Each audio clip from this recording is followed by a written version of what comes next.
আসসালামু আলাইকুম। চলে আসলাম আবার। এখন রান্না করছি পায়েস। এই পায়েসটা সম্পূর্ণ খেজুর দিয়ে রান্না করা। হ্যাঁ, সাথে একটু গুড় দিব, যেটা লিকুইড গুড়, সেটা অরিজিনাল গ্রামের বাড়ি থেকে নিয়ে আসা, সেটা দিব। সেটা দিলে একটু ফ্লেভারটা অন্যরকমের হবে, প্লাস অ্যারোমাটাও একটু, টেক্সচারটা একটু ভালো আসবে। তো যাই হোক, দেখতে থাকুন এবং পাশেই থাকুন। এই যে লালি গুড়টা দিব সামান্য একটু অল্প। আমি পায়েসটা সবসময় রান্না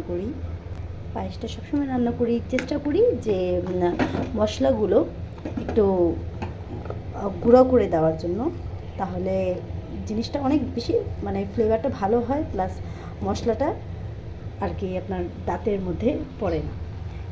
এটা ওর আব্বু খুবই পছন্দ করে, খুবই ভালোবাসে। দেখলেন তো কতটুকু দিয়েছি, জাস্ট এতটুকু দিব, আর একটু সামান্য একটু দিব, যাতে একটু খেতে ভালো লাগে।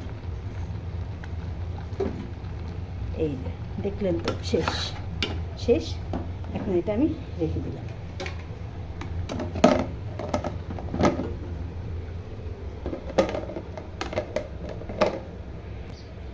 এখন আমি এটা ফ্রিজে আবার রেখে দিই।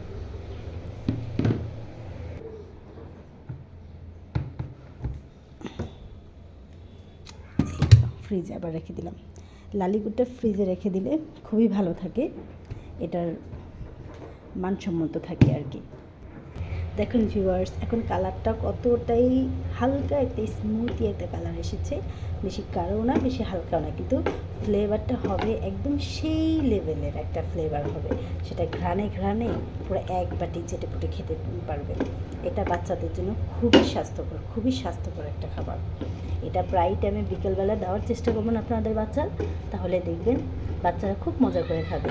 আর একটা নাস্তা তো বিকালবেলা বাচ্চারা খুবই পছন্দ করে। হচ্ছে আমার ছোট্ট বেবির জন্য, সোয়াদের জন্য, আর এটা হচ্ছে আমার বড় ছেলের জন্য। ইয়েস, বড় ছেলের জন্য নিয়ে গেলাম। এখন জন্য কি খাওয়াবো নাস্তাটা, যাতে ওরা মজা করে এটা খেতে পারে আর কি।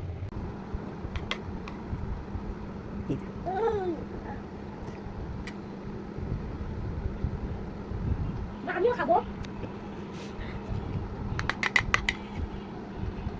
কেমন হয়েছে? মজা।